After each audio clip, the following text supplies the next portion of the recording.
ಪರಿಶುದ್ಧರಾದಂಥ ದೇವರಿಗೂ ಮತ್ತು KCST ಅಧ್ಯಕ್ಷರಾದ ಶಾಮತಿಂಕರಿಗೂ ಮತ್ತು ಕೂಡಿ ಬಂದಂಥ ಎಲ್ಲ ದೇವ ಜನರಿಗೂ ನನ್ನ ಹೃದಯಪೂರ್ವಕವಾದ ವಂದನೆಗಳನ್ನು ಸಮರ್ಪಿಸಿಕೊಳ್ತಾ ಇದ್ದೀನಿ. ನಾವು ಪ್ರಾರ್ಥನೆ ಮಾಡಿಕೊಳ್ಳೋಣ. ಅಗತ್ಯವಾದ ಬೆಳಕಿನಲ್ಲಿ ಸಂಜೆ ವೇಳೆಯಲ್ಲಿ ನಿಮ್ಮ ಮಾತುಗಳನ್ನು ಕೇಳುವುದಕ್ಕೆ ಈ ಸಮಯವನ್ನು ಕಾರಣವಾಗಿದ್ದಂತೆ ಹೇಳುವಂತೆ ನಮಗೆ ಬೇಕಾದ ಪರಿಶುದ್ಧಾತ್ಮನ ಸಹಾಯವನ್ನು ಕೇಳುವಂತೆ ನಮ್ಮ ಮಕ್ಕಳಿಗೆ ಬೇಕಾದ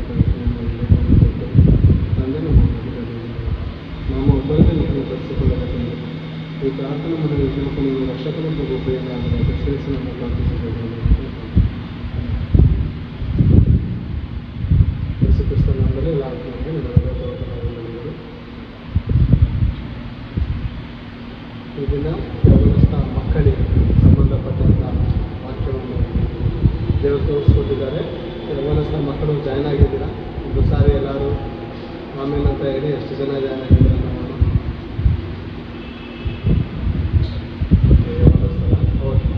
ಯೌವನಸ್ಥ ಇನ್ಯಾರು ಜಾಯ್ನ್ ಆಗಿದ್ದೀರಾ?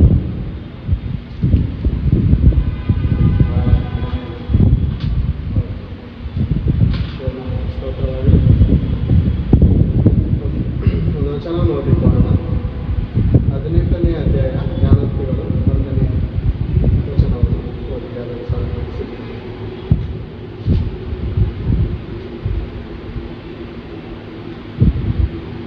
ಓದಿ ಯಾರದ್ದು 18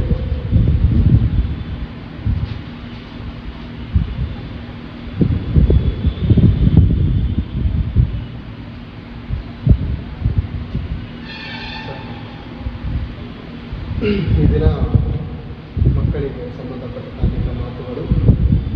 ಜನರಲ್ಲಿ ಸೇರದವನು ಸ್ವಇಚ್ಛಾನುಸಾರ ನಡೆಯುತ್ತಾ ಸಮಸ್ತ ಸುಜ್ಞಾನಕ್ಕೂ ರೇಗುವನು.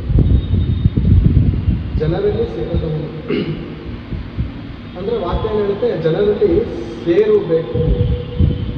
ಜನರಲ್ಲಿ ಸೇರದವನು ಸುಜ್ಞಾನವಾಗಿ ಅಂದರೆ ಸ್ವಇಚ್ಛಾನುಸಾರವಾಗಿ ನಡೀತಾನೆ. ಜ್ಞಾನೋಕ್ತಿಗಳೊಳಗೆ ದುಷ್ಟರ ಮಾರ್ಗದಲ್ಲಿ ನಡೆಯದೆ, ಪಾಪಾತ್ಮರ ಮಾರ್ಗದಲ್ಲಿ ನಿಂತುಕೊಳ್ಳದೆ, ಧರ್ಮದೊಳಗೆ ನಡೆಯದೆ ಅಂತ ಹೇಳುತ್ತೆ. ಜನರಲ್ಲಿ ಸೇರಬಾರ್ದು. ಯಾವ ಜನರಲ್ಲಿ ಸೇರಬಾರ್ದು? ದುಷ್ಟ ಜನರ ಜೊತೆ ಸೇರಬಾರ್ದು. ಇಲ್ಲಿ ಯಾವ ಜನ ಜೊತೆ ಸೇರ್ಬೇಕಂತ ವಾಕ್ಯ ಹೇಳ್ತಾ ಇದೆ? ಜನರಲ್ಲಿ ಸೇರದವನು ಅಂದರೆ ದೇವರ ಮಕ್ಕಳ ಒಟ್ಟಿಗೆ ಸತ್ಯಗೆ ಅಂದರೆ ಸಭೆಗೆ ಹೋಗುವಂಥ ಮಕ್ಕಳೊಟ್ಟಿಗೆ ಸೇರದೆ ಮನೆಯಲ್ಲೇ ಕುಳಿತು ಅನೇಕ ಟಿವಿಗಳ ಕಾರ್ಯಕ್ರಮವಾಗಿರ್ಬೋದು, ಮೊಬೈಲ್ ಹಿಡಿದುಕೊಂಡು ನಾನು ಎಕ್ಸಾಮ್ ಬರಿತಾ ಇದ್ದೇನೆ ಅನ್ನುವಂಥ ವಿಷಯವನ್ನು ಕುರಿತು ಕೂತುಕೊಳ್ಳುವಂಥವರು ಎಂಥವ್ರು ಇರ್ತಾರೆ ಅಂದರೆ ದೇವರ ಜೊತೆ ಅವ್ರು ಸೇರೋದಕ್ಕೆ ಇಷ್ಟಪಡ್ತಾರೆ. ಅಮ್ಮ ಈ ವಾರ ಬರಲ್ಲ, ನಾನು ನೀನು ಹೋಗಮ್ಮ, ನನ್ನ ಮನೆಯಲ್ಲಿ ಸ್ವಲ್ಪ ಎಕ್ಸಾಮ್ ಇದೆ, ನಾನು ಪ್ರಿಪೇರ್ ಆಗ್ತಾ ಇದ್ದೀನಿ ಅಂತ ಹೇಳುವಂಥ ಮಕ್ಕಳುಗಳು ಈ ಲೋಕದಲ್ಲಿ ಬಹಳ ಜನ ನಾವು ನೋಡ್ಬೋದು. ಬೇರೆ ಆಗಿನ ಕಾಲದಲ್ಲಿ ಅಂದರೆ ಒಂದು 20 ವರ್ಷದಿಂದ, ಜಾಸ್ತಿ ವರ್ಷದಿಂದ ಇಲ್ಲ, 20 ವರ್ಷದಿಂದ ಮಕ್ಕಳುಗಳಿಗೆ ಜ್ವರ ಬಂದರೆ ನನಗೆ ಜ್ವರ ಬಂದಿದೆ ಅಮ್ಮ, ನಾನು ಸ್ಕೂಲ್ ಹೋಗೋಕ್ಕಾಗಲ್ಲ ಅಂತ ಹೇಳಿದ್ರೆ ತಂದೆ ತಾಯಿಗಳು ಟೀಚರ್ ಹತ್ರ, ಮೇಸ್ಟರ್ ಹತ್ರ ಅಥವಾ ಹೆಡ್ ಮಾಸ್ಟರ್ ಹತ್ರ ಮಾತಾಡಿ ಒಂದು ವಾರ ಅಥವಾ ಒಂದು ದಿವಸ, ಒಂದು 10 ದಿವಸ ರಜಾ ತಗೊಳ್ಳೋದಕ್ಕೆ ಮಕ್ಕಳುಗಳು ಒತ್ತಾಯ ಮಾಡೋದು. ಓಕೆನಾ? ಮತ್ತು ಕೆಲವು ಮಕ್ಕಳುಗಳಿಗೆ ಏನಾಗಬೇಕು ಅಂದರೆ ಶನಿವಾರ ಸ್ಕೂಲ್ ಬಿಡುತ್ತಲ್ಲ, ಶನಿವಾರ ಸ್ಕೂಲ್ ಬಿಟ್ಟಿದ ತಕ್ಷಣ ಬಂದು ಗೋಲಿ ಆಟ ಆಡೋದು, ಆ ಆಟ ಆಡೋದು, ಈ ಆಟ ಆಡೋದು. ಭಾನುವಾರ ಸಂಜೆ ಆದರೆ ತಿರ್ಗಾ ಜ್ವರ ಸ್ಟಾರ್ಟ್ ಆಗ್ಬಿಡೋದು. ಯಾಕೆ? ಸೋಮವಾರ ಸ್ಕೂಲ್ ಹೋಗ್ಬೇಕಲ್ಲ, ಇಲ್ಲದೇ ಜ್ವರ ಬಂದುಬಿಟ್ಟಿರೋದು ಆಗ. ಅಥವಾ ಜ್ವರ ಬಂದರೆ ಒಂದು ವಾರ ರಜಾ ತಗೊಳ್ಳೋದು. ಈಗ ಇರುವಂಥ ಮಕ್ಕಳ ಪರಿಸ್ಥಿತಿ ಏನಾಗಿದೆ ಅಂದರೆ ಮೈಗೆ ಹುಷಾರಿಲ್ಲ ಅಂದರು ಸ್ಕೂಲ್ಗೆ ಹೋಗಬೇಕು, ಕಾಲೇಜ್ಗೆ ಹೋಗಬೇಕು ಅಂತ. ಓದೋದಾಹ ಇದೆಯಾ ಅಥವಾ ಫ್ರೆಂಡ್ ಸರ್ಕಲಲ್ಲಿ ಮೋಸ ಹೋಗ್ತಾ ಇದ್ದಾರೆ ಅಂತ ತಂದೆ ತಾಯಿಗಳಾದಂಥ ನಾವು ಬಹಳ ಜಾಗ್ರತೆಯಿಂದ ಮಕ್ಕಳನ್ನು ಕುರಿತು ಆಲೋಚನೆ ಮಾಡಬೇಕು.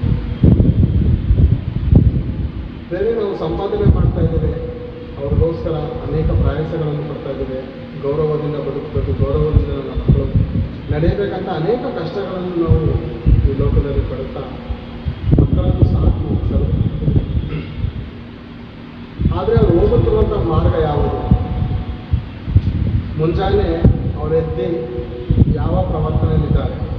ಮೊಬೈಲ್ ಹಿಡ್ಕೊಂಡಿರ್ತಾರ, ಅಥವಾ ಪ್ರೇಯರ್ ಮಾಡ್ತಾರ, ಅಥವಾ ವಾಕ್ಯ ಓದ್ತಾರ? ಇವೆಲ್ಲಗಳನ್ನು ಕುರಿತು ತಂದೆ ತಾಯಿಗಳು ಬಹಳ ಆಲೋಚನೆ ಮಾಡಬೇಕು. ಕ್ರೈಸ್ತ ಮಕ್ಕಳು ಅದರಲ್ಲಿ ಈ ದೇವರು ನಮಗೆ ಏನಾಗಿ ಕೊಟ್ಟಿದ್ದಾರೆ ಅಂದರೆ ಮಕ್ಕಳು ಬಹುಮಾನವಾಗಿ ಕೊಟ್ಟಿದ್ದಾರೆ. ಬಹುಮಾನ ಅಂತಂದರೆ ಹೌದು, ಬಹುಮಾನ, ಗಿಫ್ಟ್, ಗಾಡ್ ಗಿಫ್ಟ್. ನಿಜಾಲು ಆಟೋಗಳ ಮೇಲೆ, ಕಾರ್ಗಳ ಮೇಲೆ, ಬೈಕ್ಗಳ ಮೇಲೆ ಏನಂತ ಬರೆದಿರ್ತಾರೆ? ಗಾಡ್ ಗಿಫ್ಟ್ ಅಂತ. ಅಂದರೆ ವಾಹನ ಗಾಡ್ ಕೊಟ್ಟಿದ್ದ, ಗರ್ಭ ಫಲವು ದೇವ್ರ ಕೃಪೆ. ಮನುಷ್ಯನಿದ್ದನ್ನೆಲ್ಲ ತಯಾರು ಮಾಡಿ ಅದಕ್ಕೆ ದೇವ್ರ ಕೃಪೆ ಮೂಲಕ ಎಲ್ಲ ಬರ್ತಾ ಇದೆ. ಆದರೆ ಗರ್ಭಫಲ ಅನ್ನೋದಕ್ಕೆಲ್ಲ ಪ್ರಾಮುಖ್ಯವಾಗಿ ದೇವರು ಕೊಟ್ಟಂಥ ಬಹುಮಾನ. ಈ ಬಹುಮಾನವನ್ನು ಎಷ್ಟು ಅಂದವಾಗಿ ನಾವು ಅವ್ರನ್ನ ದೇವರ ಅಲಂಕಾರದಲ್ಲಿ ರೂಪಾಂತರಗೊಳಿಸ್ಬೇಕಂದ್ರೆ ಅದ್ಭುತವಾಗಿ ರೂಪಾಂತರಗೊಳಿಸ್ಬೇಕು. ಬಂಗಾರ ಅದ್ಭುತ ಆಗ್ಬೇಕಂದ್ರೆ ಬಂಗಾರ, ಚಿನ್ನ ಬಹಳ ಅಮೂಲ್ಯ. ಎಲ್ಲಿ ಸಿಗುತ್ತೆ? ಭೂಮಿಲಿ ಸಿಗುತ್ತೆ. ಯಾವ ಆಕಾರದಲ್ಲಿರುತ್ತೆ? ವಿಚಿತ್ರವಾಗಿರುತ್ತೆ, ಭಯಂಕರವಾದ ರೀತಿಯಲ್ಲಿ ಇರುತ್ತೆ. ಅದನ್ನು ಪ್ರೊಸೆಸರ್ ಅಂದರೆ ಪ್ರಾಸೆಸಿಂಗ್ ಮಾಡ್ತಾರೆ. ಬೆಂಕಿಲಿ ಹಾಕುವಂಥದ್ದು, ಅನೇಕ ಅಚ್ಚುಗಳನ್ನು ಹಾಕಿ ಅದಕ್ಕೆ ಒಂದು ರೂಪಾಂತರಗೊಳಿಸಿ ಒಂದು ಬಂಗಾರದ ಆಕಾರವನ್ನು ಕೊಟ್ಟು ಎಲ್ಲಿಡ್ತಾರೆ? ಬಂಗಾರದ ಅಂಗಡಿಯಲ್ಲಿ ಇರುವಾಗ ಹೋಗಿ ಬರುವಂಥವರು ನೋಡಿದ ತಕ್ಷಣ ಮುಂದೆ ಹೋದ ತಿರ್ಗಾ ಹಿಂದೆ ಬಂದು ನೋಡ್ತಾರೆ. ಆ ಒಂದು ಕಿವಿವಾಲೆ ತುಂಬ ಚೆನ್ನಾಗಿ. ಯಾಕೆ ಅದು ಕಷ್ಟದ ಅಂದ ಬಂತು ಪ್ರೇರೆ? ಅದು ಇದ್ದಂಥ ರೀತಿಯಲ್ಲಿ ಇದು ಬಿಟ್ರೆ ಅಂದ ಬರೋದ? ತಗೊಂಡು ಮಡಗಿದ್ರೆ ಅಂಗಡಿ ಖಂಡಿತ ಬರ್ತಾರೆ. ಅದಕ್ಕೆ ಅನೇಕ ಪೆಟ್ಟುಗಳು ಬಿದ್ದಿದೆ, ಬೆಂಕಿಯ ಮಧ್ಯದಲ್ಲಿ ಅದಕ್ಕೆ ಹಾಕಲ್ಪಟ್ಟಿದೆ. ಆದದ್ದರಿಂದ ಏನಾಗಿದೆ ಗೊತ್ತಾ? ಒಂದು ಒಳ್ಳೆ ಆಕಾರಕ್ಕೆ ಬಂದಿದೆ. ಚಿನ್ನದ ಅಂಗಡಿಯಲ್ಲಿ ಅನೇಕ ಬಂಗಾರಗಳ ಮಧ್ಯದಲ್ಲಿ ಅದಕ್ಕೆ ಒಂದು ಜಾಗ ಸಿಕ್ಕಿದೆ. ಮಕ್ಕಳು ಕೂಡ ಏನು ತಿಳಿಯದವರಾಗಿದ್ದಾರೆ. ನಾವು ಅರ್ಥ ಮಾಡ್ಕೋಬೇಕು. ವಾಕ್ಯ ಏನು ಹೇಳುತ್ತೆ ಅಂದರೆ, ಮಕ್ಕಳುಗಳು ಗಮನಿಸೋಣ. ಜನರಲ್ಲಿ ಸೇರದವರು ಸ್ವಇಚ್ಛಾನುಸಾರವಾಗಿ ನಡೆಯುತ್ತ ಸಮಸ್ತ ಸುಜ್ಞಾನಕ್ಕೂ ರೇಗುವನು. ಈ ವಾಕ್ಯ ಐತಲ್ಲ, ಸುಜ್ಞಾನ ಅಂದರೆ ಸುಖ, ನೆಮ್ಮದಿ, ಬಿಡುಗಡೆ ಕೊಡುವಂಥ ಸುಜ್ಞಾನ. ಈ ಸುಜ್ಞಾನವನ್ನು ಹೇಳುವಾಗ ರೇಗುವಂಥದ್ದು, ಕೋಪ ಮಾಡಿಕೊಡುವಂಥದ್ದು, ಹಿಂತಿರುಗಿ ಮಾತನಾಡುವಂಥದ್ದು. ಇದೇನಾಗಿದೆ? ಇದು ದೇವರ ವಿರುದ್ಧವಾಗಿ ನಡೆಯುವುದಕ್ಕೆ ಒಂದು ಸೂಚನೆ ಆಗಿರುತ್ತೆ. ಮಕ್ಕಳುಗಳು ಜಾಗ್ರತೆಯಿಂದ ಗಮನಿಸಬೇಕು. ಸಮಸ್ತ ಸುಜ್ಞಾನಕ್ಕೂ ರೇಗುವಂಥದ್ದು ಅಂದರೆ ತಂದೆ ತಾಯಿ ಹೇಳುತ್ತಿರುವಂಥ ಮಾತು ಯಾರ ಮಾತು? ದೇವ್ರ ಮಾತ್ರ ಸ್ವಲ್ಪವಾದ ಮಾತು. ಕೆಲವರು ಅನುಭವದಿಂದ ಹೇಳ್ತಾರೆ. ಅನುಭವದಿಂದ ಯಾರೇ ಎಚ್ಚರಿಕೆ ಮಾತು ಹೇಳಿದ್ರು ಕೇಳಬೇಕಾ? ಕೇಳಬಾರ್ದು. ಅವನು ನಮ್ಮ ಶತ್ರುನೇ ಆಗಿದ್ರು ನಾವು ಮಾತು ಕೇಳಬೇಕಾಗುತ್ತೆ. ಎಚ್ಚರಿಕೆ ಮಾತು ಯಾರೇ ಹೇಳಿ ಪರವಾಗಿಲ್ಲ. ರೋಡಲ್ಲಿ ಹೆಲ್ಮೆಟ್ ಹಾಕೊಳ್ಳದೆ ಹೋಗ್ತಾ ಇರ್ತಾನೆ, ಆ ಕಡೆಯಿಂದ ಅವ್ನು ಶತ್ರು ಬರ್ತಾ ಇರ್ತಾನೆ. ಯಾರು? ಹೆಲ್ಮೆಟ್ ಹಾಕೊಳ್ಳದೆ ಹೋಗ್ತಾ ಇರ್ತಾನೆ, ಆ ಕಡೆ ಹೆಲ್ಮೆಟ್ ಹಾಕೊಂಡು ಶತ್ರು ಬರ್ತಾನೆ. ಬರ್ಬೇಕಾದ್ರೆ, ಪಾಸ್ ಆಗ್ಬೇಕಾದ್ರೆ ಅಲ್ಲಿ ಇನ್ಸ್ಪೆಕ್ಟರ್ ಇದ್ದಾರೆ, ಹೆಲ್ಮೆಟ್ ಹಾಕೋ ಹೋಗೋದು. ನೀನೇನು ಹೇಳ್ತೀನಿ ನನಗೆ? ನಿಮ್ಮ ಕೆಲಸ ನೀವು ನೋಡ್ಕೊ, ನನಗೆ ಗೊತ್ತು ಹೋಗೋದಂತ ಹೋದ್ರೆ ಏನು ಬಿಡುತ್ತೆ ಬೇರೆ? ಫೈನ್ ಬಿಡುತ್ತಾ? ಖಂಡಿತ ಫೈನ್ ಬಿಡುತ್ತೆ ಅಲ್ವಾ? ಯಾರು ಹೇಳಿದ್ರೆ ಏನು? ನನಗೆ ಒಳ್ಳೇದು ಯಾರು ಹೇಳಿದ್ರೆ ಏನು? ಅದರಲ್ಲೂ ದೇವ್ರ ಮಕ್ಕಳಿಗೆ ಬೇರೆಯವ್ರು ಹೇಳೋ ರೀತಿಯಲ್ಲಿ ನಾವು ಮಕ್ಕಳನ್ನ ಬೆಳೆಸ್ಬೇಕಾ, ಅಥವಾ ನಾವೇ ಹೇಳೋ ಥರ ಮಕ್ಕಳನ್ನ ಬೆಳೆಸ್ಬೇಕಾ? ಮೂರನೇ ವ್ಯಕ್ತಿ ಬಂದು ಹೇಳ್ಬೇಕಾ ನಮಗೆ? ನಾನು ಯಾರು ಗೊತ್ತಾ? ರಾಜವಂಶಸ್ಥರು, ಯಾಜಕರು, ದೇವರ ಸ್ವಕೀಯ ಪ್ರಜೆಗಳಾದಂಥ ನಮ್ಮ ಮಕ್ಕಳಿಗೆ ಮೂರನೇ ವ್ಯಕ್ತಿ ಬಂದು ಹೇಳಿದ್ರೆ ಮತ್ತೆ ದೇವರು ಕೇವಲವಾದವರ ಅಥವಾ ಕೇವಲವಾದಂತಾನೆ. ಯಾಕಂದರೆ ಲೋಕಕ್ಕೆ ನ್ಯಾಯ ತೀರಿಸುವಂಥವ್ರು ಯಾರು? ಕ್ರೈಸ್ತರು. ಕ್ರೈಸ್ತರೊಂದು ಸಾಮಾನ್ಯದವರ ಮಕ್ಕಳೇ, ನೀವು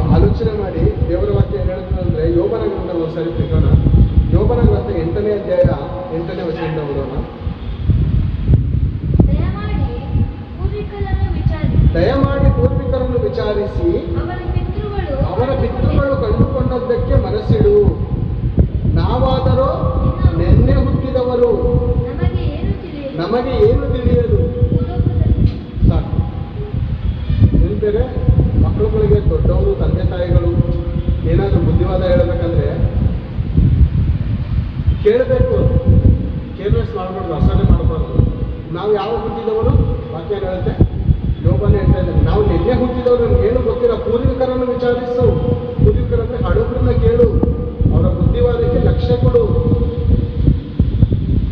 ಸುಜ್ಞಾನವನ್ನು ಪಡೆದುಕೋ. ರೇಗ ಬೇಡ, ಕೋಪ ಮಾಡಿಕೊಳ್ಳಬೇಡ, ತಿರಸ್ಕಾರ ಮಾಡಬೇಡ ಅಂತ ದೇವರು ಹೇಳುವಂತ ಮಾತು. ದಯಮಾಡಿ ಪೂರ್ವಿಕರನ್ನು ವಿಚಾರಿಸಿ ಅವರ ಪಿತೃಗಳು ಕಂಡುಕೊಂಡದ್ದನ್ನು ಮನಸ್ಸಿಡು. ಪಿತೃಗಳು ಅನೇಕ ಕಷ್ಟ ನಷ್ಟಗಳನ್ನು ಅನುಭವಿಸಿರ್ತಾರೆ, ಅನೇಕ ತಪ್ಪುಗಳನ್ನು ಮಾಡಿದ ನಂತರ ಶಿಕ್ಷೆ ಹೊಂದಿರ್ತಾರೆ. ಅವರ ಮಾತುಗಳನ್ನು ಕೇಳುವಾಗ ಏನಾಗುತ್ತೆ ಅಂದರೆ ನಮಗೆ ಜ್ಞಾನ ಉಂಟಾಗುತ್ತೆ. ಮಕ್ಕಳುಗಳಿಗೆ ಏನಾಗುತ್ತೆ, ಅನೇಕ ತಂದೆ ತಾಯಿಗಳು ಅನೇಕ ಸರಿ ಹೇಳ್ತಾ ಇರ್ತಾರೆ ಕೆಲವೊಂದು ಮಾತುಗಳು. ಒಂದು ವಿಷಯನ 3 ಸಾರಿ ಹೇಳ್ಬೇಕಾಗುತ್ತೆ, 4 ಸಾರಿ ಹೇಳ್ಬೇಕಾಗುತ್ತೆ. ಯಾಕೆ ಒಂದು ಸಾರಿ ಹೇಳಿದ ತಕ್ಷಣ ಅವ್ರು ರಿಪ್ಲೈ ಮಾಡಿದ್ರೆ ತಂದೆ ತಾಯಿಗಳು ಸಮಾಧಾನವಾಗಿರ್ತಾರೆ.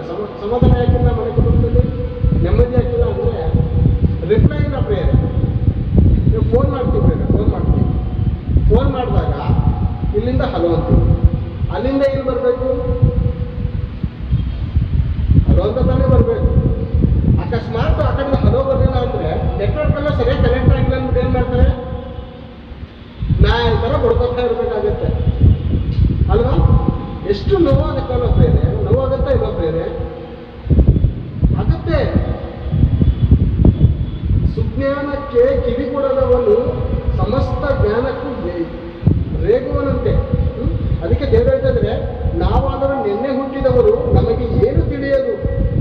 ಮಕ್ಕಳಿಗೆ ದೇವರು ಹೇಳುವಂತ ಮಾತು, ನಾವು ನಿನ್ನೆ ಹುಟ್ಟಿದವರು. ಎಷ್ಟು ವರ್ಷ ಆಯ್ತು ನಾವು ಹುಟ್ಟಿ? ಬೇರೆ ನಾವು ಮಕ್ಕಳುಗಳು ಹುಟ್ಟಿ ಎಷ್ಟು ವರ್ಷ ಆಯಿತು? 5 ವರ್ಷ, 10 ವರ್ಷ, 20 ವರ್ಷ, 30 ವರ್ಷ. ತಂದೆ ತಾಯಿಗಳು ಕೆಲವರು 25 ವರ್ಷಕ್ಕೆ, 30 ವರ್ಷಕ್ಕೆ, 40 ವರ್ಷ ಮದುವೆ ಆಗಿರ್ತಾರೆ. ಅವಾಗ ಇವ್ರಿಗಿಂತ ಸೀನಿಯರ್, ಇವ್ರಿಗಿಂತ ತಿಳಿದಿದ್ದಾರೆ, ಖಂಡಿತ ತಿಳಿದವರು. ಒಬ್ಬ ಮಗನಿರ್ತಾನೆ ಬೇರೆ, ಒಬ್ಬ ಮಗನು. ಅವ್ರ ತಂದೆ ಶ್ರೀಮಂತರು, ಅವ್ರಿಗೂ ಒಂದು ದೊಡ್ಡ ಹೋಟೆಲ್ ಇರುತ್ತೆ, ಢಾಬಾ ಇರುತ್ತೆ, ಹೋಟೆಲ್ ಢಾಬಾ. ಈ ಮಗನ ಏನ್ ಮಾಡ್ತಾನೆ, ಈ ಹೋಟೆಲ್ ಕೆಲಸ ಮಾಡುವಂತ ಮಕ್ಕಳ ಜೊತೆ ಸೇರಿ ಗೋಲಿ ಆಡುವಂಥದ್ದು, ಶಾಸನಾಟ ಆಡುವಂಥದ್ದು, ಅಥವಾ ಈ ಟಿಕ್ಕೆ ಆಡುವಂಥದ್ದು, ಇಂಥ ಆಟಕ್ಕೆ ಕರ್ಕೊಂಡ್ಬಿಡ್ತಾನೆ. ಯಾರು? ಮಗ, ಬಾಧ್ಯಸ್ಥನು ಮಗ ಕೆಲಸದಾರನ ಕರ್ಕೊಂಡ್ರೆ ಕೆಲಸ ನಡೀತಾ ಇಲ್ಲ. ಯಜಮಾನ ತಲೆ ಮೇಲೆ ಕೈ ಇಟ್ಕೊಂಡು ಕೂತಿದ್ದಾರೆ. ಯಾರು ಹಾಳು ಮಾಡ್ತಾ ಇದ್ದಾರೆ ಅವ್ರನ್ನ? ಸ್ವಂತ ಮಗನೇ ಹಾಳು ಮಾಡ್ತಾ ಇದ್ದಾನೆ. ಮಗನೇ ಕೆಲಸ ಮಾಡೋದಕ್ಕೆ ಬಿಡ್ತಾ ಇಲ್ಲ. ತಂದೆ ವೇದನೆಯಿಂದ ಕೂತಿದ್ದಾರೆ. ಓಕೆ, ಎಲ್ಲ ಬರ್ತಾರೆ, ಎಲ್ಲ ಆಳುಗಳೆಲ್ಲ ಬರ್ತಾರೆ. ಬಂದಾದ ಮೇಲೆ ಮಗನನ್ನು ನಿಲ್ಲಿಸಿ,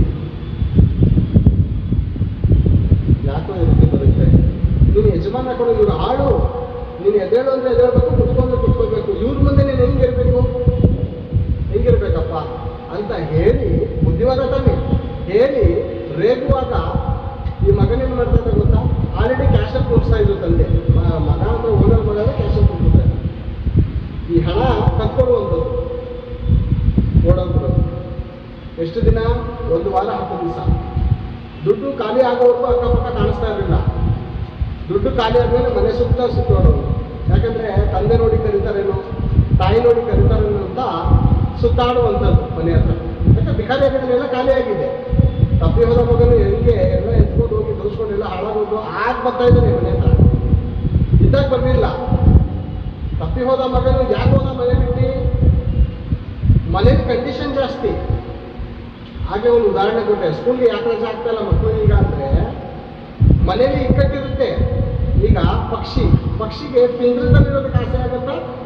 ಅಂದರೆ ಬಲೆಯಲ್ಲಿರೋದಕ್ಕೆ ಏನಂತಾರೆ, ಅದಕ್ಕೆ ಬೋನಲ್ಲಿರೋದಕ್ಕೆ ಇಷ್ಟ ಆಗುತ್ತಾ? ಪಿಂಜರದಲ್ಲಿರೋದಕ್ಕೆ ಇಷ್ಟ ಆಗುತ್ತಾ? ಹಾರೋದಕ್ಕೆ ಇಷ್ಟ ಆಗುತ್ತಾ? ಹಾರೋದಕ್ಕೆ ಇಷ್ಟ ಆಗುತ್ತೆ. ಈಗಿನ ಮಕ್ಕಳು ಯಾಕೆ ಸ್ಕೂಲ್ ಕಾಲೇಜ್ಗಳಿಗೆ ರಜಾ ಆಗಿದೆ, ಡೀಸೆಂಟಾಗಿ ಹೋಗ್ತಾರೆ ಗೊತ್ತಾ? ಫ್ರೆಂಡ್ಸ್ ಸರ್ಕಲಲ್ಲಿ ಕೆಟ್ಟೋಗಿದ್ದಾರೆ. ಮನೇಲಿದ್ರೆ ಫ್ರೀಡಮ್, ಫೋನ್ ಕೊಡೋಲ್ಲ ಮನೇಲಿ. ಮನೇಲಿ ಯಾರಾದ್ರೂ ಫೋನ್ ಮಾಡಿದ್ರೆ ಯಾರು ಏನು ಮಾತಾಡ್ತೀವಿ ನಾವು ನೋಡ್ಸ್ತಾರೆ ಕೇಳ್ತೀವಿ ಅಲ್ವಾ? ಸ್ಕೂಲ್ ಕಾಲೇಜ್ ಹೋಗ್ಬೇಕು ಕೇಳ್ತಾರ? ಯಾರಾದ್ರೂ ಇದ್ದಾರ ಅಲ್ಲಿ ಕಂಡೀಷನ್ ಮಾಡೋರು? ಬೇರೆ ಟೀಚರ್ಗಳು ಬೈಯಂಗಿಲ್ಲ. ಈಗ ಎಂಥ ಪರಿಸ್ಥಿತಿ ಆಗಿದೆ ನೋಡಿ. ಈಗ ಟೀಚರ್ಗಳು ಬೈಯಂಗಿಲ್ಲ, ತಪ್ಪು ಮಾಡಿದ್ರೆ ಹೊಡೆಯಂಗಿಲ್ವಂತೆ. ಏನ್ ಕಲಿತಾರಲ್ಲಿ? ಈಗ ಟೀಚರ್ಗಳೇ ಗುಲಾಮರಾಗೋ ರೀತಿಯಲ್ಲಿ ಇದ್ದಾರೆ. ಗುಲಾಮರಾಗಿದ್ದಾರೆ ಟೀಚರ್ಗಳೇ. ನಿಮ್ಗೆ ಏನ್ ಬೇಕು? ಸಂಬಳ ಬೇಕು. ನಮ್ಮ ತಂದೆ ಸಂಬಳ, ನಾವು ಕೊಡೋ ಸಂಬಳದಿಂದ ನೀವು ಸಂಬಳ ತಗೋತಾ ಇದೆಯಮ್ಮ. ಒಬ್ರು ಟೀಚರ್ಗಳು ಪರಿಚಯ ಹೇಳಿದ್ರು, ನಾವು ಕೊಡೋ ಫೀಸಲ್ಲಿ ನಿಮ್ಗೆ ಸಂಬಳ ಕೊಡ್ತಾ ಇದ್ದಾರೆ ಗೌರ್ಮೆಂಟ್ ಅವರು. ನಿಮ್ ಕೆಲಸ ಏನು? ಓದಿಸ್ಬೇಕಷ್ಟೇ. ನಾನು ಯಾವನ ಹತ್ರ ಮಾತಾಡ್ತೀನಿ, ಯಾವನ ಹತ್ರ ಸುತ್ತಾಡ್ತೀನಿ, ನಾನು ಏನು ಅದ್ನಿಂಗ್ ಬೇಡ. ಎಕ್ಸಾಮಲ್ಲಿ ಏನು ಬೇಕು? ನಿಮ್ಗೆ ಒಳ್ಳೆ ಮಾರ್ಕ್ಸ್ ಬೇಕು ಅಷ್ಟೇ, ಅದು ನಾನು ಕೊಡ್ತೀನಿ ಅಂತ ಈ ರೀತಿ ಟೀಚರ್ಗಳನ್ನೇ ದಬಾಯಿಸೋರಿದ್ದಾರೆ. ಅಂದ್ರೆ ಟೀಚರ್ ಬಿಡೋದಿಲ್ಲ ಪ್ರೇರೆ. ಯಾರು ಕಂಡೀಷನ್ ಹಾಕಿದ್ದಾರೆ? ತಂದೆ ತಾಯಿಗಳು. ಇವರು ತಾವು ಕೂಡ ಮಕ್ಕಳಿಗೆ ಬುದ್ಧಿ ಕಲಿಸಲ್ಲ. ಬುದ್ಧಿ ಕಲಿಸೋದಕ್ಕೆ ಒಂದು ಮಾರ್ಗ ಇದೆ, ಅಲ್ಲೂ ಕೂಡ ಮಕ್ಕಳು ಹೊಡಿಬೇಡಿ ಅಂತಾರೆ. ಇನ್ನು ಯಾರು ಬೇರೆ ಇರ್ಬೇಕು ಹಾಕೊಳ್ಳೋದು? ಕಾಲೇಜ್ ಏನಾಗಿದೆ ಗೊತ್ತಾ? ಇವಾಗ ಸ್ಕೂಲ್ಗಳು ಏನಾಗಿದೆ ಗೊತ್ತಾ? ಭಯಂಕರವಾದ ರೀತಿ ಕೆಟ್ಟೋಗಿದೆ ಬೇರೆ. ಪ್ರೇಮದ ಮನೆಯಾಗಿದೆ, ಓದೋ ಮನೆ ಅಲ್ಲ ಅದು. ಎಲ್ಲ ಪ್ರೇಮಿಗಳು, ಫ್ರೆಂಡ್ಸ್ಗಳು ಸೇರಿಕೊಳ್ಳುವಂತ ಗೂಡಾಗಿದೆ ಅದು. ನಿಮ್ಗೆ ಹೇಳಿದ್ದೀನಿ, ಬಹಳ ಒಂದು ವರ್ಷದಿಂದ ಏನೋ ಮೆಸೇಜ್ ಹೇಳಿದ್ದೀನಿ. ಕೆಟ್ಟ ವಸ್ತುಗಳನ್ನು 10ನೇ ಕ್ಲಾಸ್ ಮಕ್ಕಳು ತರ್ತಾ ಇದ್ದಾರೆ. ಇದ್ರ ಬ್ಯಾಗಲ್ಲಿ ಮಾಡಿಕೊಂಡು ಮಹಾಜ್ಞಾನ ಕಲಿಸ್ತಾ ಇದ್ದಾರೆ, ಮಹಾ ವಿದ್ಯೆ ಕಲಿಸ್ತಾ ಇದ್ದಾರೆ ಅಂದುಕೊಂಡು ಇದನ್ನ ಸ್ಕೂಲು ಕಾಲೇಜ್ಗಳನ್ನು ಕೂಡ ಮಕ್ಕಳನ್ನು ಕೆಟ್ಟೋಗ್ತಾ ಇದ್ದಾರೆ ಅಂತ ತಂದೆ ತಾಯಿಗಳಾದಂಥ ಕಣ್ಣಲ್ಲಿ ಕಣ್ಣಿಟ್ಟು ನೋಡಬೇಕು. ನಮ್ಮ ಹಣಗಳು ಇಡ್ತೀವಿ, ಎಲ್ಲಿರ್ತೀವಿ? ನಮ್ಮ ಹಣಗಳು ತೆಗೆದಿರ್ತೀವಿ, ಬ್ಯಾಂಕಲ್ಲಿ ಜೋಪಾನ ಮಾಡಿ ಇಡ್ತೀವಿ. ಜೋಬಲ್ಲಿದ್ರೆ ಪದೇ ಪದೇ ನೋಡ್ತಾ ಇರ್ತೀವಿ. ಮತ್ತೆ ಸ್ಕೂಲು ಕಾಲೇಜ್ಗಳು ಕಳಿಸಿದಾಗ ನೋಡೋಣ, ಫಾಲೋ ಮಾಡಲ್ಲ. ಫೋನ್ ಎತ್ತಿ ನೋಡಲ್ವಾ? ಯಾರ ಜೊತೆ ಮಾತಾಡ್ತಾರೆ, ಎಷ್ಟೊತ್ತು ಮಾತಾಡೋ, ರೆಕಾರ್ಡಿಂಗ್ ಮಾಡಲ್ವಾ? ನಂಬಿಕೆನಾ? ಮಕ್ಕಳ ಬಹಳ ನಂಬಿಕೆನಾ? ಪ್ರಪಂಚದಲ್ಲೆಲ್ಲ ಹಂಗೆ ಇದ್ದಾರೆ ತಂದೆ ತಾಯಿಗಳು. ಬಹಳ ನಂಬಿಕೆ ಮಕ್ಕಳಲ್ಲ. ಪಂಚಪ್ರಾಣ, ಅಯ್ಯೋ ನನ್ನ ಮಗಳು ಆ ಥರ ಅಲ್ಲ. ಪಾರ್ಕ್ಗಳಲ್ಲಿ, ಫಿಲಂ ಟ್ಯಾಕೀಸ್ಗಳಲ್ಲಿ ಇರೋರು ಯಾರು? ಆಕಾಶದಿಂದ ಉದುರಿದ್ದಾರ ದೇವದೂತ್ರ ಅವರು? ಇಲ್ವಲ್ಲ. ಇಲ್ಲೇ ಈ ತಂದೆ ತಾಯಿಗಳು ಯಾರು ಹೇಳ್ತಾ ಇದ್ದಾರೆ ನನ್ನ ಮಕ್ಕಳು ಅಂತ, ಮಕ್ಕಳು ಇಲ್ಲ ಅಂತ? ಅವ್ರ ಮಕ್ಕಳೇ ಬೇರೆ, ಆಕಾಶದಿಂದ ಏನು ದೇವದೂತ್ರ ಅಲ್ಲ ಅವರು. ಒಂದು ಹೆಣ್ಮಗು, 13 ವರ್ಷದ ಹೆಣ್ಮಗು. ಬಹಳ ಸ್ಟೋರಿಗಳಿದೆ, ಬಹಳ ಕಥೆಗಳಿದೆ. ಏನು ಬೇರೆ ಟಿವಿಗಳಲ್ಲಿ, ಮೊಬೈಲ್ಗಳಲ್ಲಿ ನೋಡಿದ್ರೆ ಇಂಥ ಕಥೆಗಳು ಭಯಂಕರ ಇದೆ. ಅದರಲ್ಲಿ ಒಂದು ಹೇಳ್ತೇವೆ, 13 ವರ್ಷ ಹೆಣ್ಮಗು, 13 ವರ್ಷದ ಹೆಣ್ಮಗು. ಆಮೇಲೆ ಬರ್ತೀನಿ, ಅದು ಆ ಮಗ ತಪ್ಪಿಬೋದಂತ ಮಗನ ಸ್ಟೋರಿಗೆ ಆಮೇಲೆ ಬರ್ತೀನಿ. ಇದೊಂದು ವಿಷಯ ಇದೆ. ಈ 13 ವರ್ಷದ ಹೆಣ್ಮುಡುಗಿ ಏನ್ ಮಾಡ್ತು ಅಂದ್ರೆ, ಒಬ್ಬ ಹುಡುಗನಿಗೆ ಪ್ರೀತಿ ಮಾಡುವಂತ ಪ್ರೀತಿ ಬೀಳ್ತು. ಪ್ರೀತಿ ಬಿದ್ದಾದ್ಮೇಲೆ ಒಂದು ಅಂದ್ರೆ ಇದಕ್ಕಂತಾನೆ ಈ ದರಿದ್ರ ಕಾರ್ಯಗಳನ್ನು ಮಾಡೋದಕ್ಕೋಸ್ಕರ ಒಂದು ರೂಮ್ಗಳಂತ ಇರ್ತವೆ, ಅದಕ್ಕಂತ ಲಾಡ್ಜ್ ಅಂತ ಅಂತಾರೆ. ಇಂಥ ಜಾಗ ಕರ್ಕೋಗಿ ಯಾವ ಹುಡುಗನ ಏನ್ ಮಾಡಿದ್ದಾನೆ, ಆ ಹೆಣ್ಮಗುನ ಕೆಡಿಸಿ ಭಯ ಬಿದ್ದು ಓಡೋಗ್ಬಿಟ್ಟಿದ್ದಾನೆ. ಈಗ ಈ ಹೆಣ್ಮಗು ಒಬ್ಳು ಇಲ್ಲಿ ಕೆಲಸ ಮಾಡ್ತಾ ಇರ್ತಾರೆ ನೋಡಿ, ಇಲ್ಲಿ ಲಾಡ್ಜಲ್ಲೆಲ್ಲ ಕೆಲಸ ಮಾಡ್ತಾ ಇರ್ತಾರಲ್ಲ ಇವರು, ಅವಳನ್ನ ಏನ್ ಮಾಡಿದ್ರೆ ಭಯ, ಈಗ ಆಲ್ರೆಡಿ ಭಯದಲ್ಲಿದ್ದಾಳೆ, ಈ ರೀತಿ ಆಗೋದು ಅಂತ ಹೇಳ್ಕೊಬಿಟ್ಟಾಗ ವೀಕ್ನೆಸ್ ಹೇಳ್ಬಿಟ್ಟಿದ್ದಾರೆ. ವೀಕ್ನೆಸ್ ಹೇಳಿದಾಗ ಏನ್ ಮಾಡೋದು ಗೊತ್ತಾ? ಅವರು ಕೂಡ ಆ ಮಗಳನ್ನು ಹಾಳು ಮಾಡಿ ಓಡೋಗ್ಬಿಟ್ಟು ಅವ್ರು ಸಾಯುವಂತ ಪರಿಸ್ಥಿತಿ ಮೂಲೆಯಲ್ಲಿ ಹಾಕ್ಬಿಟ್ಟಿದ್ದಾರೆ, ಗೋಲಿಚಿದಲ್ಲಿ ಕಟ್ಟಿ. ಎಂಥ ಪರಿಸ್ಥಿತಿ ಬೇರೆ ಅಲ್ಲ. ಈ ಮಕ್ಕಳುಗಳಿಗೆ ಏನಾಗಿದೆ, ಇವ್ರ ಜೀವನ ಇರೋ ಪೂರ್ತಿ ಹಾಕುವಂಥ ಬಟ್ಟೆಯಿಂದ ಹಿಡಿದು, ತಲೆ ಮುಡ್ಕೊಳ್ಳುವಂಥ ಹೂವಿಂದ ಹಿಡಿದು, ಹೂವಿಗೆ ಹಾಕುವಂಥ ಪಿನ್ನಿಂದ ಹಿಡಿದು ಸರ್ವವನ್ನು ಇವ್ರ ಪಾದದ ನಡುವಿನಿಟ್ಟು ತಂದೆ ತಾಯಿಗಳು ಕಣ್ಣನ್ನು ಕಣ್ಣಿಟ್ಟು ತಿನ್ನುವಂಥ ಆಹಾರದಿಂದ ಒಂದು ಹೊತ್ತು ತಿಂಡಿ ನಾವು ನಂಬ್ಕೋತಾರೆ ತಂದೆ ತಾಯಿಗಳು. ಎಲ್ಲ ಮಾಡಿ ಎಲ್ಲ ಸೌಕರ್ಯ ಮಾಡಿ ಕಳಿಸಿದ್ರೆ ಕೊಬ್ಬು ಜಾಸ್ತಿಯಾಗಿ ಹುಡುಗರ ಪ್ರೀತಿ ಪ್ರೇಮ ಅಂತ ಆಸೆ ಪಾಸೆ ಬಿದ್ದು ತನ್ನ ಜೀವನವನ್ನು ಹಾಳು ಮಾಡ್ಕೊತಾರೆ. ಯಾಕೆ? ಏನಾಗಿದೆ ಪ್ರೇರಣೆ? ತಂದೆ ತಾಯಿ ಪ್ರೀತಿ ಇಲ್ವಾ? ತಂದೆ ತಾಯಿ ಪ್ರೀತಿ ಕಣ್ಣು ಕಾಣ್ತಾ ಇಲ್ವಾ? ಏನಾಗಿದೆ? ಕುರುಡಾಗಿದೆ ಕಣ್ಣು. ಒಬ್ಬ ಹುಡುಗ ನೋಡಿದ್ರೆ ಆಂಧ್ರದಲ್ಲಿ ಒಬ್ಬ ಹುಡುಗ ದಸರಾ ಹಬ್ಬದಂದು ನನಗೆ ಹಬ್ಬದಲ್ಲಿ ನನಗೆ ಬೇಕೇ ಬೇಕು, ನನಗೆ ಬೈಕು ಅಂತ ಹೇಳಿ ಹಠ ಮಾಡಿ ಮಗಳು ತಾಯಿ ಮೊಸರು ತಿಕ್ಕಕ್ಕೆ ಹೋಗ್ತಾರೆ, ಮನೆ ಕೆಲಸ ಮಾಡಕ್ಕೆ ಹೋಗ್ತಾ ಇದ್ದಾರೆ. ಅಪ್ಪ ಆಟೋ ಓಡಿಸ್ತಾ ಇದ್ದಾನೆ ತೆಲುಗು ರಾಷ್ಟ್ರದಲ್ಲಿ. ನನಗೆ ಬೈಕ್ ಬೇಕೇ ಬೇಕು, ಇಲ್ಲ ನಾನು ಸುತ್ತೋಗ್ತೀನಿ. ಅಪ್ಪ ಕೊಡಿಸ್ತೀರ? ಸುತ್ತೋಗ್ತೀನಿ. ಅಯ್ಯೋ ಅವ್ರ ಹತ್ರ ಕಾಸಿಲ್ಲ. ಆ ಅಮ್ಮ ಮನೆ ಕೆಲಸ ಮಾಡೋತಾವ 10,000 5,000 ಎಲ್ಲ ಇಸ್ಕೊಂಡು ಡೌನ್ ಪೇಮೆಂಟ್ ಮಾಡಿ 2.5 ಲಕ್ಷ ರೂಪಾಯಿದು ಬೈಕ್ ತಗೊಂಡ್ಬಂದು ಕೊಟ್ರೆ ಅವತ್ತೇನೆ ಆಕ್ಸಿಡೆಂಟ್ ಆಗಿ ಮನೆಗೆ ಹೆಣ ಬಂದಿದೆ. ಏನಾಗಿದೆ? ತನ್ನಲ್ಲಿರುವ ಆಶಾಪಾಶದಿಂದ ಎಳೆಯಲ್ಪಟ್ಟಿದ್ದಾನೆ. ಆಸೆಯು ಬಸುರಾಗಿ ಪಾಪವನ್ನು ಹೆಚ್ಚಿದೆ. ಪಾಪವು ತುಂಬಾ ಬೆಳೆದು ಮರಣವನ್ನು ಹಡೆದಿದೆ. ಈ ದಿನದ ಕಾಲದಲ್ಲಿ ಮಕ್ಕಳಿಗೆ ಯಾಕೆ ಅರ್ಥ ಇದಲ್ಲ? ಪೂರ್ವಿಕರನ್ನು ವಿಚಾರಿಸಿ ತಂದೆ ತಾಯಿ ಮಾತನ್ನು ಕೇಳಿ, ಇದು ದೇಶನ? ಅವ್ರ ನಿಮ್ಮ ಮೇಲೆ ದೇಶನ ಪ್ರೇರೆ, ಮಕ್ಕಳಿಗೆ ಏನು ದೇಶನ ತಂದೆ ತಾಯಿ ಇಲ್ಲ. ನನ್ನ ಮಗಳು ನನ್ನ ಮಗನು ಬಂಗಾರದ ರೀತಿಯಲ್ಲಿ ಇರಬೇಕು. ಅವನಿಗೆ ಬಂಗಾರ ಹಾಕೋದಲ್ಲ, ಅವನೇ ನನ್ನ ಬಂಗಾರದ ರೀತಿಯಲ್ಲಿ ಇರ್ಬೇಕನ್ನೋ ರೀತಿಯಲ್ಲಿ ತಂದೆ ತಾಯಿಗಳು ತಯಾರು ಮಾಡಬೇಕು ಅಂತ ಇದ್ದಾಗ ಮಕ್ಕಳುಗಳು ಏನಾಗ್ತಾ ಇದ್ದಾರೆ? ಆಸೆ. ಅವ್ರು ಹಿಂಗೆ ಬದುಕ್ತಾ ಇದ್ದಾರೆ, ಇವ್ರು ಹಿಂಗೆ ಬದುಕ್ತಾ ಇದ್ದೀವಿ. ನಾನು 14 ವರ್ಷಕ್ಕೆ ಫೋಟೋ ಹಾಕ್ಸ್ಕೊತಾನೆ ಸತ್ತಿ. ನೀವು ಹಾಕ್ಸ್ಕೊತೀವ? ನೀವು ಹಾಕ್ಸ್ಕೋಬೇಕಂತ ಆಸೆನ? ಅವ್ನು 17 ವರ್ಷಕ್ಕೆ ಆ ಫೋಟೋಗಳೆಲ್ಲ ನೋಡಿ ಬೇರೆ ದೇವ್ರ ಕೈ ಮುಟ್ಟುವಂಥದ್ದು, ತಂದೆ ತಾಯಿ ಕಾಲು ಮುಟ್ಟುವಂಥದ್ದು, ಹಿರಿಯರು ದೊಡ್ಡವ್ರ ಕಂಡ್ರೆ ಕೈ ಮುಟ್ಟು ಏನಾದ್ರು ಇದೆಯಾ? ಆ ಥರ ಫೋಟೋಗಳು ಕಾಣಿಸುತ್ತೆ. ಸ್ಟೈಲಲ್ಲಿ ವೀಲಿಂಗ್ ಮಾಡಿಸುವಂಥ ಫೋಟೋಗಳು ಹೊಡಿಸಿರ್ತಾರೆ. ಅಪ್ಪ ಸಾಯೋ ಟೈಮಲ್ಲಿ 1-2 ಫೋಟೋ ಯಾರೋ ನೋಡಿ ಕನ್ನಿಕರ ಕೊಡುವಂಥ ಫೋಟೋಗಳು ಇರಲ್ಲ. ಬದುಕಿನಿ ಅನ್ಕೋತಾರೆ ಅವರು. ನಾವು ಹೀಗೆ ಜೀವಿಸ್ತೀವಿ, ನಮ್ಮ ಜೀವಮಾನ ಇಂಥದ್ದೇ ಅನ್ಕೋತಾರೆ. ಆದರೆ ಅವರ ಜೀವನ ಸ್ವಲ್ಪ ಹೊತ್ತು ಕಾಣಿಸಿಕೊಂಡು ಆಮೇಲೆ ಕಾಣದೇ ಇರುವಂಥ ಹಬೆಯಂತೆ ಇರುವಂಥ ಜೀವನ. ಈಗ ಬರೋಣ, ತಪ್ಪಿರೋದ ಮಗನು. ಈ ಮಗನೇನು ಮಾಡ್ತಾನೆ ಅಂದರೆ ಹುಡುಗರಿಗೆಲ್ಲ ಸೇರಿಸ್ಕೊಂಡು ಕೆಲಸದ ಆಳುಗಳನ್ನ ಸೇರಿಕೊಂಡು ಗೋಲಿ ಆಡುವಂಥದ್ದು, ಟಿಕ್ಕಿ ಆಟ ಆಡುವಂಥ ಈ ಥರ ಮಾಡ್ತಾರೆ. ತಂದೆ ಬೈದ್ರೆ ಸಾಕು, ಜೋಬಲ್ಲಿ ಕಾಸು ಇರೋದಲ್ಲ. ಕನ್ನಡದಲ್ಲಿ ಕಾಸೆಲ್ಲ ಕಲ್ಲಿ ಜೋಬಲ್ ಮಾಡಿಕೊಂಡು ಕೊಡೋದು. ಒಂದು ವಾರ 10 ದಿವಸ ಆದಮೇಲೆ ಎಲ್ಲ ಜೋಬಲ್ಲಿ ಇರುವಂಥ ದುಡ್ಡೆಲ್ಲ ಖಾಲಿ ಆದಮೇಲೆ ಬಿಹಾರಿ ಆದಮೇಲೆ ಬಂದು ಮನೆ ತೊಗೊಂಡು ಸುತ್ತಾಡೋದು. ತಂದೆ ತಾಯಿಗೆ ಕನಿಕರ ನೋಡಿದ ತಕ್ಷಣ ಬಾರೋ ಬಾ ಹೋಗಿ ಬಾ. ತಿರ್ಗಾ ಇದೆ ಬಂದಾದ್ಮೇಲೆ ಸೇರಾದ್ಮೇಲೆ ಅದು ಇದು ಮಾಡೋದು, ಓಡೋಗೋದು.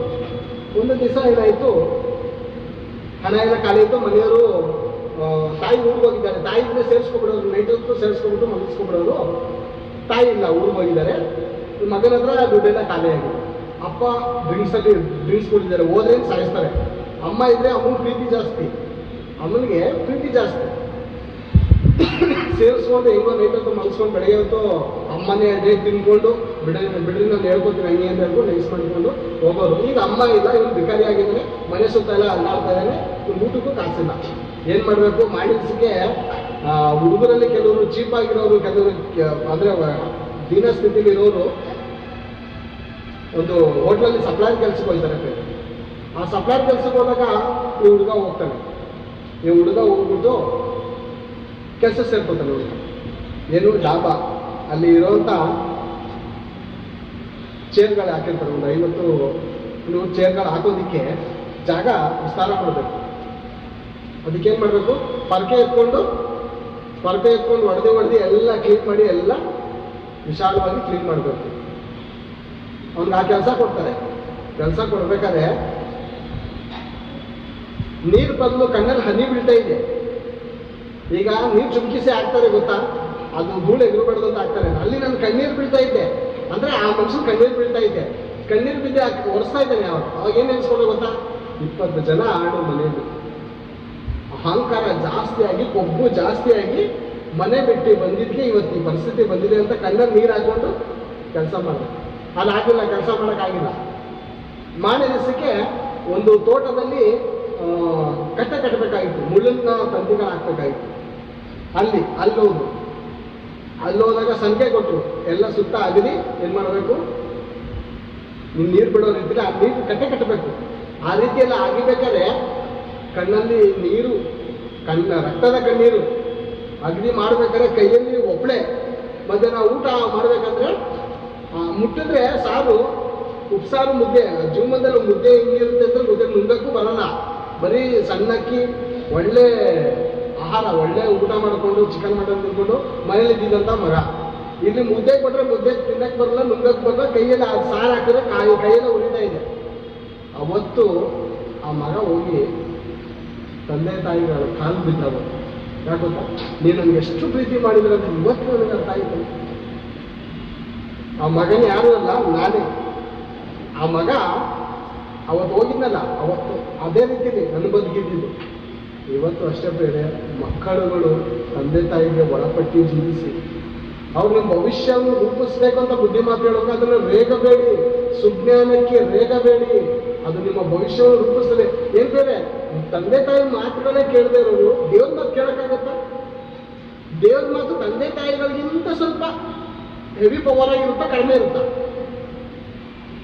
ತಂದೆ ತಾಯಿಗಳ ಮಾತು ದೇವ್ರಿಗಿಂತ ಸ್ವಲ್ಪ ಕಡಿಮೆ ಲೆವೆಲಲ್ಲಿ ಇರುತ್ತೆ. ಇದು ಫಸ್ಟ್ನೇ ಸ್ಟೇಜ್ ಅಂದ್ರೆ ಎಸ್ ಎಲ್ ಸಿ ವರೆಗೂ ಇರುವಂತ ಎಕ್ಸಾಮ್ ರೀತಿಯಲ್ಲಿ ಒಂದು ಕಷ್ಟ ಅಷ್ಟೇ. ಈಗ ದೇವ್ರದ್ದು first year, second year, final year ಆ ರೀತಿ ಇರುತ್ತೆ ಆ ಮಾತುಗಳು. ಈ ಮಾತು ಕೇಳಲಿಲ್ಲ ಅಂದ್ರೆ ಆ ಮಾತು ಕೇಳಕ್ಕಾಗುತ್ತಾ? ಸಾಧ್ಯನೇ ಇರುವಲ್ಲ ಪ್ರೇರೆ. ಕಾಣುವಂತ ತಂದೆ ತಾಯಿಯ ಮಾತನ್ನೇ ಕೇಳದವನು ಕಾಣದೇ ಇರುವಂತ ದೇವರ ಬುದ್ಧಿವಾದವನ್ನು ಕೇಳೋದಕ್ಕೆ ಸಾಧ್ಯನೇ ಇಲ್ಲ. ಅದಕ್ಕೆ ದೇವರು ಯಾಕೆ ಫಸ್ಟ್ನೇದಾಗಿ ದೇವರು ಹೇಳುವಂತ ಮಾತೇನುವಂತ, ತಂದೆ ತಾಯಿಯನ್ನು ಸನ್ಮಾನಿಸಿದರೆ ಬದುಕಿ ಬಾಳು. ಇವತ್ತಿನ ಎಷ್ಟು ಜನ ತಮ್ಮ ತಂದೆ ತಾಯಿಯನ್ನು ಸನ್ಮಾನಿಸ್ತಾ ಇದ್ದಾರೆ? 10%. ವೃದ್ಧಾಶ್ರಮಗಳು, ವೃದ್ಧಾಶ್ರಮ ಯಾಕೆ ವೃದ್ಧಾಶ್ರಮ? ಚಿಕ್ಕ ವಯಸ್ಸಿನಲ್ಲೇ ದೇವರನ್ನು ತೋರಿಸಿಲ್ಲ ಈ ಪ್ರಪಂಚದ ಜನ. ವೃದ್ಧಾಶ್ರಮಗಳು ಯಾಕೆ? ಚಿಕ್ಕ ವಯಸ್ಸಲ್ಲೇ ಭಯಭಕ್ತಿ ಕಲಿಸ್ತಾ ಇಲ್ಲ.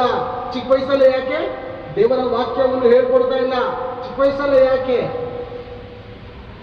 ದೇವರ ಮಾರ್ಗದಲ್ಲಿ ನಡೆಸಿದಂತ ಕಾರಣಕ್ಕೆ ತಂದೆ ತಾಯಿಗಳಿಗೆ ಭಿಕ್ಷೆ ಬಿಡುವಂತ ಪರಿಸ್ಥಿತಿ ಬೀದಿಗಳಲ್ಲಿ. ಎಷ್ಟು ಜನ ಮಕ್ಕಳು ಯಾಕಮ್ಮ ಈ ರೀತಿ ಇದೆ ಅಂತಂದ್ರೆ 5 ಜನ ಮಕ್ಕಳಪ್ಪ. ಗಂಡು ಮಕ್ಕಳಲ್ಲ, ಹೆಣ್ಮಕ್ಳಲ್ಲ. ಗಂಡು ಮಕ್ಕಳು ಯಾಕಮ್ಮ? ಈ ತಂದೆ ತಾಯಿ 5 ಜನ ಮಕ್ಕಳನ್ನು ಸಾಕ್ತಾರೆ. ಕಡೆಯಲ್ಲಿ 5 ಜನ ಸೇರಿ ಈ ತಾಯಿನ ಸಾಕ್ತಾರಂತ ಪರಿಸ್ಥಿತಿ. ತಂದೆ ತೀರೋಗಿದ್ದಾನೆ, ತಾಯಿ ಭಿಖಾರಿ ತಗೊಂಡಿರ್ತಾ ಇದ್ದಾನೆ. ಈ ತಾಯಿಗೆ ದೇವರು ಗೊತ್ತಿದ್ರೆ, ಈ ತಾಯಿ ದೇವ್ರ ಭಯವನ್ನು ಕಲಿಸಿದ್ರೆ ಈ ಪ್ರಪಂಚದಲ್ಲಿ ಇವತ್ತು ವೃದ್ಧಾಶ್ರಮಗಳು ಇರ್ತಾ ಇದ್ದ? ದೇವರು ಎಲ್ಲಿ ಹೊಡಿಬೇಕು ಹೊಡೆದಿ ಪಾಠ ಕಲಿಸ್ತಾ ಇದ್ರು. ಈ ಪ್ರಪಂಚದ ಜನಕ್ಕೆ ಯಾವ ರೀತಿ ಯಾಕೆ? ಏನ್ ಕಾರಣ? ತಂದೆ ತಾಯಿಗಳು ದೇವರನ್ನು ತೋರಿಸ್ತಾ ಇಲ್ಲ, ಆ ಮಹಾದೇವರ ಭಯ ಭಕ್ತಿಯನ್ನು ಕಲಿಸ್ತಾ ಇಲ್ಲ. ಆದ್ದರಿಂದ ತಾವು ಶಿಕ್ಷೆ ಅನುಭವಿಸ್ತಾ ಇದ್ದಾರೆ, ಆ ಮಕ್ಕಳು ಕೂಡ ಶಾಪಗ್ರಸ್ತರಾಗ್ತಾ ಇದ್ದಾರೆ. ಯಾಕೆ ಬೇಕಾಗಿತ್ತು ಹೇಳಿ? ಪ್ರಪಂಚದ ಜನಕ್ಕೆ ಇವತ್ತು ಸುವಾರ್ತೆ ಹೇಳೋದೇನು? ಮತಾಂತರ ಮಾಡ್ತಾ ಇದ್ದೀವಿ. ಏನ್ ಬೇರೆ ಗಂಡ ಹೆಂಡತಿ ಮಾಡಬೇಕು, ನೀವು ಮಕ್ಕಳನ್ನ ಯಾವ ರೀತಿ ಸಾಕ್ಬೇಕು, ನೀವು ಮಕ್ಕಳುಗಳ ತಂದೆ ತಾಯಿನ ಯಾವ ರೀತಿ ನೋಡ್ಕೋಬೇಕು, ವ್ಯಭಿಚಾರ ಮಾಡಬಾರ್ದು, ಒಬ್ರನ್ನ ಬಿಟ್ಟು ಒಬ್ರು ಅಗ್ಲಬಾರ್ದು, ಸಾಯೋವರೆಗೂ ನೀವು ಒಬ್ರಿಗೊಬ್ರು ಡೈವರ್ಸ್ ಕೊಡಬಾರ್ದು. ಈ ರೀತಿಯಾದಂಥ ಬುದ್ಧಿವಾದದ ಮಾತು ಈ ಜನರ ದೃಷ್ಟಿಯಲ್ಲಿ ಇದೆ. ಮತಾಂತರದ ಪುಸ್ತಕ ಇದು, ಏನು ಮತನೇ ಇದು, ಕುಲನ ಇದು? ಯಾವ ಪುಸ್ತಕದಲ್ಲಾದ್ರೂ ಇಂಥ ಶ್ರೇಷ್ಠವಾದಂಥ ಮಾತು ತೋರ್ಸಕ್ ಸಾಧ್ಯನೇ ಇಲ್ಲ. ಇಂಥ ಶ್ರೇಷ್ಠವಾದಂಥ ಮಾತು ಯಾವ ಗ್ರಂಥದಲ್ಲೂ ನೋಡೋಕೆ ಸಾಧ್ಯ? ಖಂಡಿತ ಸಾಧ್ಯವಿಲ್ಲ. ಅದು ಕೇವಲ ಸತ್ಯವಿಲ್ಲ ಗ್ರಂಥ. ಇದು ಬದುಕನ್ನು ಬದಲಾಯಿಸುವಂತ ಗ್ರಂಥ. ಪ್ರಪಂಚದಲ್ಲಿ ಯಾರಿಂದಲೂ ಬದಲಾಯಿಸಲಾಗದಂಥ ಜೀವಿತವನ್ನು ಬದಲಾಯಿಸೋ ಗ್ರಂಥ ಯಾವುದಾದ್ರೂ ಇದೆ ಅಂದ್ರೆ ಅದೇ ಈ ಸತ್ಯವೇದ ಬೈಬಲ್ ಗ್ರಂಥ. ಇದು ದೇವರ ಮನಸ್ಸು, ದೇವರ ರೀತಿ. ಇದು ಒಂದೊಂದು ಮಾತುಗಳು ಜೀವವುಳ್ಳ ಮಾತುಗಳು ಸತ್ಯವೇದದಲ್ಲಿ ನೋಡ್ತೇವೆ. ಕಲ್ಪನೆ ಕಥೆಗಳಿಂದ ಇಲ್ಲ. ಕಲ್ಪನೆ ಕಥೆ ಇದೆ ಇಲ್ಲ. ಮಕ್ಕಳುಗಳು ಯಾವ ರೀತಿ ಬರಬೇಕು, ತಂದೆ ತಾಯಿ ಯಾವ ರೀತಿ ನೋಡ್ಕೋಬೇಕು ನೋಡಿ. ಪ್ರಪಂಚದಲ್ಲಿ ತಂದೆ ತಾಯಿಗಳು ತಾಯಿ ನೋಡಿದ್ರೆ ಫೋನಲ್ಲಿ ಹೋಗ್ತಾ ಇರ್ತಾರೆ, ಮಾತಾಡ್ಕೊಂಡು. ಮಗ ಕೇಳ್ತಾನೆ, ಒಂದು 2 ನಿಮಿಷ ಮಾತಾಡಿ ಮುಗಿಸ್ತೀನಿ, ಟೈಮ್ ಆಯಿತು. ಮಗ ಕೇಳ್ತಾನೆ, ಫೋನಲ್ಲಿ ಮಾತಾಡ್ಕೊಳ್ತಾ ತಾಯಿ ಯಾವ ನನ್ನ ಹೇಳ್ತಾರೆ. ಮಗ ಕೇಳ್ತಾನೆ, ಅಮ್ಮ ಯಾರಮ್ಮ? ಅಪ್ಪ ಅಪ್ಪನ. ಮನೆ ನೋಡಿ ನಾಯಿ ಥರ ಸಿಕ್ಕಾಡ್ತಾ ಇರ್ತಾರೆ. ಇದೇ ನಮ್ಮ ಫೋನಲ್ಲಿ ಇಂಥ ಪ್ರೀತಿ. ಮನೇಲಿ ಒಬ್ರು ಮುಖ ನೋಡಿದ್ರೆ ಒಬ್ರಿಗೆ ಅಸಹ್ಯ ಪಡ್ಕೋತಾರಲ್ಲ, ಇದೇ ನಮ್ಮ ಇಷ್ಟು ಪ್ರೀತಿನ ಯಾರ ಜೊತೆ ಮಾತಾಡ್ತಾ ಇದ್ದಾರೆ? ಇವಾಗ ಮಗನಿಗೆ ಡೌಟ್ ಬಂದಮೇಲೆ ಅವನ ಜೀವನ ನಾಳೆ ದಿವಸ ಏನಾಗುತ್ತೆ? ಮಗಳೇ ಆಗಿರ್ಬೋದು ಜೊತೆಲಿರೋರು, ಅವನ ಜೀವನ ಏನಾಗುತ್ತೆ? ತಂದೆ ತಾಯಿಗಳು ವ್ಯಭಿಚಾರದ ಜೀವಿತವನ್ನು ಜೀವಿಸೋದ್ರಿಂದ ಮಕ್ಕಳ ಭವಿಷ್ಯ ಕೂಡ ಹಾಳಾಗುತ್ತೆ. ತಂದೆಗಳು ಹೇಗಿದ್ದಾರೆ ಗೊತ್ತಾ? ತಂದೆಗಳು ಮಕ್ಕಳ ಕೈಲಿ ಸಿಗರೇಟ್ ತರಿಸುವಂಥದ್ದು, ಡ್ರಿಂಕ್ಸ್ ತರಿಸುವಂಥದ್ದು. ನನ್ನ ಲೈಫು ಬೇಗ ಹಾಳು ಮಾಡಿದ್ದು ನಮ್ಮ ತಂದೆ. ಚಿಕ್ಕ ವಯಸ್ಸಿನಲ್ಲಿ ನನ್ನ ಕೈಲಿ ತರಿಸಬಾರ್ದು ವಸ್ತುಗಳನ್ನ ತರಿಸ್ತಾ ಇದ್ರು ನನ್ನ ಕೈಲಿ. ಸಿಗರೇಟ್ ತರಿಸ್ತಾ ಇದ್ರು. ನಾನು ಅವಾಗ ಏನು ಮಾಡ್ತಿದ್ದೆ, ಬಾಯಲ್ಲಿ ಇಟ್ಕೊಂಡು ಅಷ್ಟು ದೂರ ಬರ್ತಾ ಇದೆ. ನಮ್ಮ ತಂದೆ ಹೀರೋ ನನಗೆ. ಯಾವುದೇ ಮಕ್ಕಳುಗಳಿಗಾಗಿ ತಂದೆ ತಾಯಿ ಹೀರೋಗಳಿರ್ತಾರೆ.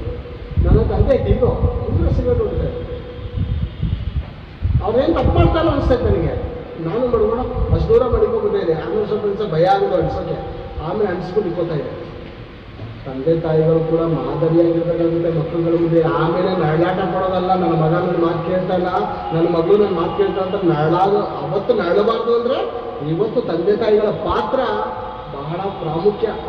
ಮಕ್ಕಳುಗಳ ಮುಂದೆ ತನ್ನ ಶರೀರವನ್ನು ಕಂಟ್ರೋಲ್ ಮಾಡಿಕೊಳ್ಳದೆ TV ಸೀರಿಯಲ್ ಬಂದಿದ ತಕ್ಷಣ ಇದು ನನಗೆ ನೋಡದೆ ಇರೋಕ್ಕೆ ಆಗಲ್ಲ, ಇದು ನೋಡಲೇಬೇಕು ಅಂತ ಹುಚ್ಚು ಹಿಡಿದಿರೋ ಮಾತ್ರ ಟಿವಿಗಳದ್ದು ಸೀರಿಯಲ್ಗಳದ್ದು ಅದರ ಬರುವಂಥ ಪ್ರೇಮ ಪ್ರೀತಿ ಎಲ್ಲ ನೋಡಿಕೊಂಡು ಮಕ್ಕಳುಗಳು ಕೂಡ ಅವ್ರ ಜೀವನವನ್ನು ಹಾಳು ಮಾಡ್ಕೊಂಡು ಚಿಕ್ಕ ವಯಸ್ಸಲ್ಲಿ ಹೋಗ್ತಾರೆ. ತಂದೆ ತಾಯಿಗಿರೋದು ಬುದ್ಧಿಜ್ಞಾನ ಇದೆ ಅಂದರೆ ಈ ಲೋಕದಲ್ಲಿ ಇಲ್ಲಾಂದ್ರೆ ಚಿಕ್ಕ ಮಕ್ಕಳುಗಳಿಗೆ ಪ್ರೀತಿ ಪ್ರೇಮದ ಹಾಡುಗಳಿಗೆ ಡ್ಯಾನ್ಸ್ ಆಡಿಸುವಂಥದ್ದು ಅದು ಏನು ಕಲ್ತಿದ್ದಾರೋ ಏನು ಕಲಿಸ್ತಾ ಇದ್ದಾರೋ. ಮತ್ತು ಮದುವೆ ಓಡೋದ್ಮೇಲೆ ಏನು ಕಂಪ್ಲೇಂಟ್ ಕೊಡೋದಾದ್ರೂ ಒಂದೊಂದು ಅರ್ಥ ಆಗಲ್ಲ. ಒಳ್ಳೆ ಟ್ರೈನಿಂಗ್ ಕೊಟ್ಟಿರ್ತಾರೆ, ಸ್ಕೂಲಲ್ಲಿ ಪಾಠಗಳು ಕಲಿಸ್ತಾರೆ, ಒಳ್ಳೆ ಎಕ್ಸಾಮಲ್ಲಿ ಪಾಸ್. ಇದರಲ್ಲಿ ಸ್ಕೂಲ್ ಟಿವಿಗಳಲ್ಲಿ ಪ್ರೀತಿ ಪ್ರೇಮ ನೋಡ್ತಾರೆ, ಅವ್ರ ಜೀವನ ಸರ್ವನಾಶ ಹಾಳಾಗಿ ಹೋಗ್ತಾರೆ. ಮಕ್ಕಳುಗಳ ಮುಂದೆ ತಂದೆ ತಾಯಿ ಪಾತ್ರ ಸರಿಗಿರ್ತಾರೆ ಅಂತ ಕಾರಣಕ್ಕೆ ಈ ದಿನ ಮಕ್ಕಳುಗಳ ಪ್ರಪಂಚದಲ್ಲಿ ಹಾಳಾಗಿ ಹೋಗ್ತಾ ಇದ್ದಾರೆ. ಕ್ರೈಸ್ತರಾದಂಥ ನಾವು ಕೂಡ ಬಹಳ ಜಾಗೃತಿಯಿಂದ ಮಕ್ಕಳನ್ನು ನೋಡಿಕೊಳ್ಳೋಣ. ಮಕ್ಕಳ ಮನಸ್ಸಿನೊಳಗಡೆ ಇರುವಂಥವನು ಅವನು ಭಯಂಕರವಾದವನು. ಚಿಕ್ಕ ವಯಸ್ಸಿನಲ್ಲೇ ಮಕ್ಕಳನ್ನು ಕೆಟ್ಟೋದಕ್ಕೆ ತಂದೆಯಾದ ದೇವರು 6ನೇ ಅಧ್ಯಾಯದಲ್ಲಿ ನೋಡಿದ್ರೆ ಚಿಕ್ಕ ವಯಸ್ಸಲ್ಲೇ ಮಕ್ಕಳ ಸ್ವಭಾವ ಕೆಟ್ಟೋದಕ್ಕೆ ದೇವರು ನಂಬ್ಕೋತಾ ಇದ್ದಾರೆ. ಮಕ್ಕಳುಗಳಲ್ಲಿ ಮಕ್ಕಳು ಒಳ್ಳೆಯವರೇ, ಅದು ದುಷ್ಟಶಕ್ತಿ ಇರುತ್ತಲ್ಲ ಅವ್ನ ಕನಿಕರ ಇಲ್ಲ ಪ್ರೇರೆ ಎಂಥವನೇ ಇಲ್ಲ ಹಾಳು ಮಾಡ್ಬಿಡ್ತಾನೆ. ಚಿಕ್ಕ ಮಕ್ಕಳು ಕನಿಕರ ಇಲ್ಲ, ಅವನ ಕನಿಕರ ಇಲ್ಲ ಅವನಿಗೆ. ಎಂಥವ್ರನ್ನೆಲ್ಲ ಅವರು ಸೇರಿಕೊಂಡು ಪ್ರೀತಿ ಪ್ರೇಮದಂಥ ಮಾಯಾಚಂದ್ರ ಸಿಲುಕಿಸಿ ಭಯಂಕರವಾಗಿ ಸರ್ವನಾಶ ಮಾಡಿದೆ. ಆದ್ದರಿಂದ ಪ್ರತಿದಿನ ವಾಕ್ಯವನ್ನು ಓದಿಸೋಣ. ಈ ವಾಕ್ಯ ಅವ್ರಿಗೆ ಕನ್ನಡಿ, ಅವ್ರು ಎಲ್ಲಿದ್ದಾರೆ ಎಲ್ಲೇ ನೋಡ್ತಾ ಇದ್ದಾರೆ ಅಂತ ಅವ್ರಿಗೆ ಈ ವಾಕ್ಯ ಅವ್ರಿಗೆ ಪಾಠ ಕಲಿಸಿ ಹೋಗಿ ನಾವು ಬದುಕಿರೋವರೆಗೂ ಅವ್ರಿಗೆ ನಿಲ್ಲಿಸಿ ಹೋಗೋಣ.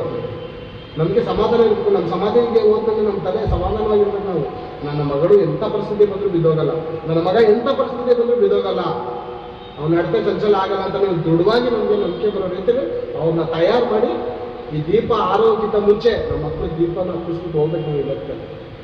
ಆದ್ದರಿಂದ ಎಲ್ಲರೂ ಪ್ರೀತಿಯಿಂದ ಈ ಮಾತುಗಳನ್ನು ನೀವು ಸ್ವೀಕರಿಸಿದ್ದರಿಂದ ನಾನು ನಂಬುತ್ತಾ ನನ್ನ ಮಾತುಗಳನ್ನು ಮುಗಿಸ್ತಾ ಇದ್ದೀನಿ.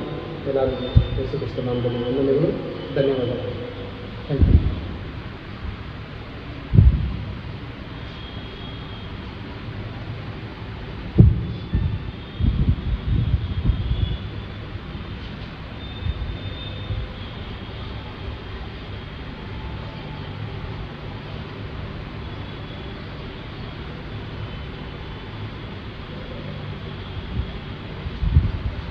ಧನ್ಯವಾದ.